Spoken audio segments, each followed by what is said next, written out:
Hi creatives, Dimma here, and on today's tutorial I'll be sharing with you how to make this beautiful puff sleeve with a flare sleeve attached at the tip.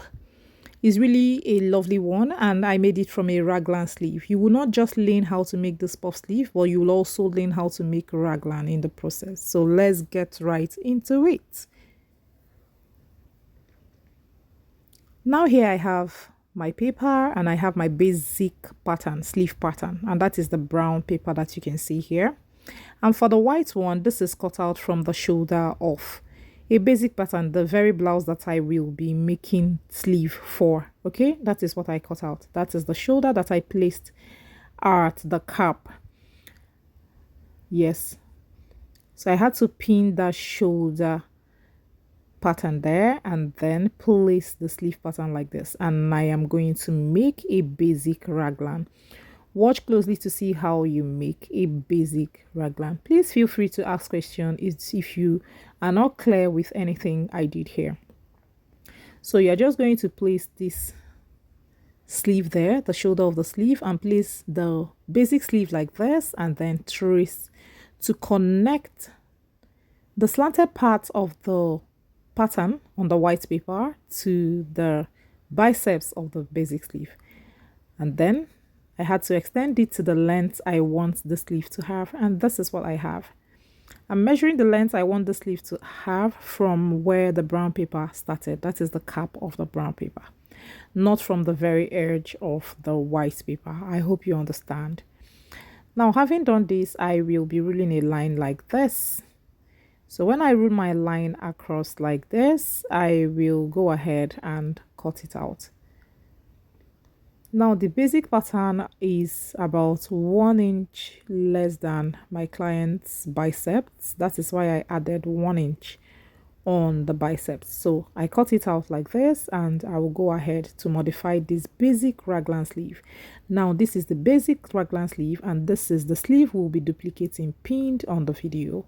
Okay, so right now I am drawing a line here, and this part is going to the lower side of the sleeve. Now is going to form the flare sleeve. Watch closely to see every bit of what I did to achieve the sleeve. Is a very interesting tutorial, but it's also, requires you to pay maximum attention to understand everything I am doing. So right now I'm cutting this out. This lower part will be the flare, and the upper part will be forming the puff sleeve and every other thing. Okay, so here I have my flare, which I will work with first. I'm drawing slash lines like so. Yeah, feel free to draw as many slash lines as you want, but I feel 2 is okay for what I want to achieve. Okay, so right now I am going to spread, place the doll face satin fabric like so, and then I will fold it again because I want to cut the 2 flare sleeves at once. Then I will fold it on triangle and place it like so, and then go ahead to spread it just as you can see me do. Now when I spread it, I am going to pin it all through and then cut it out. That is all. So I'm going to pin it all through like this, just as you can see me do. I'm just trying to spread it, making use of the fabric that I have because I don't have so much fabric that I am working with. So watch closely how I am connecting those points, and yeah, that is the flare that I have there, and I will go ahead to cut it out. If you have more fabric or you want your flare to be bigger, feel free to spread it more, of course. Just follow the process I showed here, how to, fold the fabric. The basic thing here is to ensure you fold on triangle. If you fold on bias grain, then you cut out your flare. If you choose to cut it one after the other, that's still fine, but I just chose to cut mine together, and that is why I placed it on fold twice before placing on bias grain. Now I'm removing my pins, and I will keep this aside. You can see the flare sleeve, and you can see that it is for a number. 2 will serve as the fabric or the interlining, while 1 will be the lining. Okay, while 2 will be the lining, sorry, because it will be self-lined. Now I've folded it again. I am going to cut the upper part. Now this upper part is going to carry the puff sleeve. This is the base for the upper part, because the upper part is puff, but the base is a basic raglan sleeve, and that is what I placed like so, and I will go ahead and cut it out.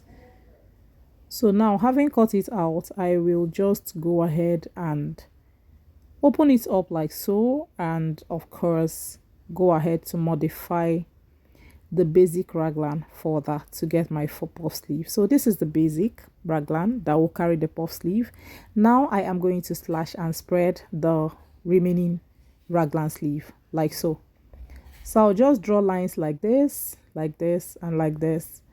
I'll just draw it across, just as you can see me do. I drew 3 slash lines, and I'll go ahead to slash and spread them on a satin fabric, doll face satin fabric.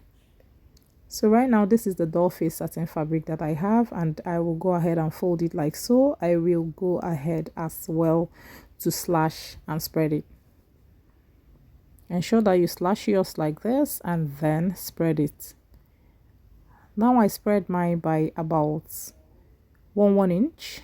Feel free to spread as much as you want as well. So I'll spread mine like this. I spread it by about 3/4 inch, yeah. And this is what I have, because I do not want much pleats or much gather on it. That is how my clients want it. If you need it more, you can go ahead and do that. So watch here, I am adding extra here to give that puffy, look. And what I added there is about 1.5 inches. Okay, I connected the upper part, and I'm cutting out with seam allowance. I'm also cutting out this lower side with extra 1/2 inch seam allowance. Note that I added about 1/4 before the seam allowance for the lower part. That is the lower part of this basic raglan. Now, having done this, you know that this one I just cut now is the puff sleeve, and this is what I have. The first one I cut is the basic raglan, which will carry this puff sleeve. Here is not enough, and I'm going to join little fabric to make it up. Yeah, that is what I'm going to do there, and I'm notching the middle so that it will help me when I am joining them all together. So right now this is what I have, and I will go ahead and continue with the pattern making. I will apply interfacing where appropriate, and also cut the lace where appropriate. I'll put you through the whole process. Just watch and you will see everything that I am doing to achieve the sleeve. So here I applied interfacing. What I used on this puff sleeve is the hairstay. Yeah, it's hairstay I used as the interfacing, and this is the second part of it. I did not apply anything on it. Okay, I left the lining part like that. Now this is the basic raglan that the puff will be on. I have also applied hairstay on it, and also applied the hairstay on the lining. I'm using mirror face satin as the lining. Yeah, so what I have here is the lining, and you can see the interfacing on it as well. So here I have the flay, the main fabric, and of course the lining. And I also have this. I've applied hairstay to the main fabric, and to the lining I did not apply any hairstay. So here is the lace fabric. I've also cut it on the flay. So that is what I have. You can see everything I have here. I'll go ahead and place this like this, lining on the fabric, and also place the lining on the fabric with the right sides facing each other. Then I will stitch it. Here I am notching what I have stitched. After notching, the next thing to do is just to go ahead and top stitch. Push the allowance to the lining part and top stitch. That is what you're going to do. So when you top stitch, you iron it down, and this is what we have. I've also stitched round it. Okay, so this is what I have. If you like, you can stitch it lining to lining and fabric to fabric if you do not want your seam to be exposed. But I am not doing that. I'm not stitching it lining to lining and fabric to fabric. So I'll go ahead and stitch it round just as I've done for this very one. Here I'm just trimming out every excess that came out after stitching it all together. So now this is what I have. I've kept it aside. The next thing to do is to place the puff part of the sleeve like so. Watch closely what I'm doing, and on the upper part I'm going to stitch it close, notch, and also top stitch. I'll do the same thing for the second puff sleeve like so, and I've done it here. You can see what I have. I've also gone ahead to stitch it round. So right now I will be placing it on the basic raglan and putting my tiny pleats on it. Note that these pleats are coming up by about ½ inch more than the basic raglan. Okay, I don't know how to put this, but see how I am pinning it. I've pinned the middle part, and I will go ahead and start pleating. When I pleat, I pin.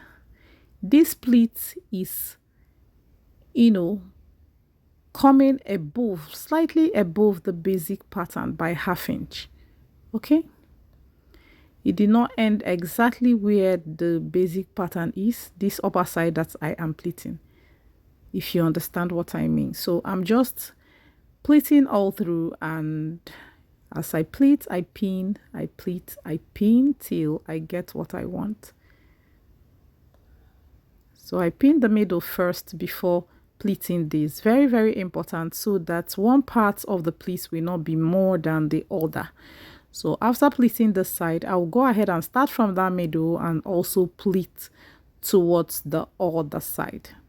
So I'll go ahead and pin it all through, pleat and pin it all through. Then I will show you what I have. Is this sleeve we are trying to achieve, and this is the process.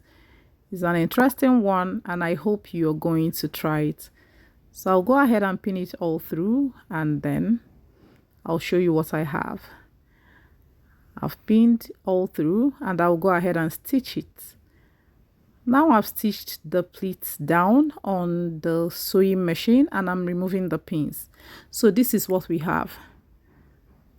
I will also go ahead and do the same for the lower side. I'll take my time, pin the middle part just as I did for the upper side. Okay, pin the middle part like so, and then I will start pleating. Okay, of course this puff is longer than the basic raglan, and this is what is going to give it the puff effect. Please don't try to make them equal. That is how it is supposed to be. You know, we added about 1¼ inches more, so it's longer on purpose. Now after pleating it, this is what I have. I've closed up the sides as well. So this is what we have. I'll go ahead and do this for the second sleeve, and then we will go ahead to stitch together the flay parts of the sleeve as well. So this is the flay, and this is the interlining. I'll be placing the lace on it just as you can see me do, and I will join them together. I'm going to join it together. I will also place this one like this and place the lace on it, and of course join it together. So after joining it together like this, I am going to place it like this and stitch it, stitch the hem round. I will also notch and top stitch as usual. Now we'll iron it down, and this is what we have. What you can see here is what we have. I will go ahead and join the flay to the upper part of the raglan that has already formed the puff for us. You can see that our sleeve is forming already, comparing it with what we have on the pinned post. So right now I'm going to close up here and also close up here. After I've closed it up, this is what we have. This is so gorgeous. This is so fine. Now you can see that it's looking exactly like the sleeve we are trying to replicate. We'll just go ahead and join the raglan to the sleeve. Now this is the shoulder. It's the shoulder of this top that we trimmed the first white pattern that we started this whole sleeve with from. Okay, sorry I did not film the area that I cut it out, but I believe that you will understand. That is why I just had to continue with this tutorial when I thought of sharing it and showing you my lovely fam how I made this gorgeous sleeve. So I had to trim off any little tiny thread that I see. I trim it off. You can see how I joined the raglan. The pleat is coming off a bit more than higher than the neck, like it's coming out from the neck. It's not exactly on the line of the neck. That is the ½ inch I tried to encroach by while stitching down the pleats. So this is what we have for the sleeve, and I've placed it on the mannequin. What do you think about this recreation? Did I get it right? Are you going to try it out? Do well to subscribe and also turn on your notification bell to be the first to know each time I upload my videos. Love you all, and I will see you in my next one. Bye.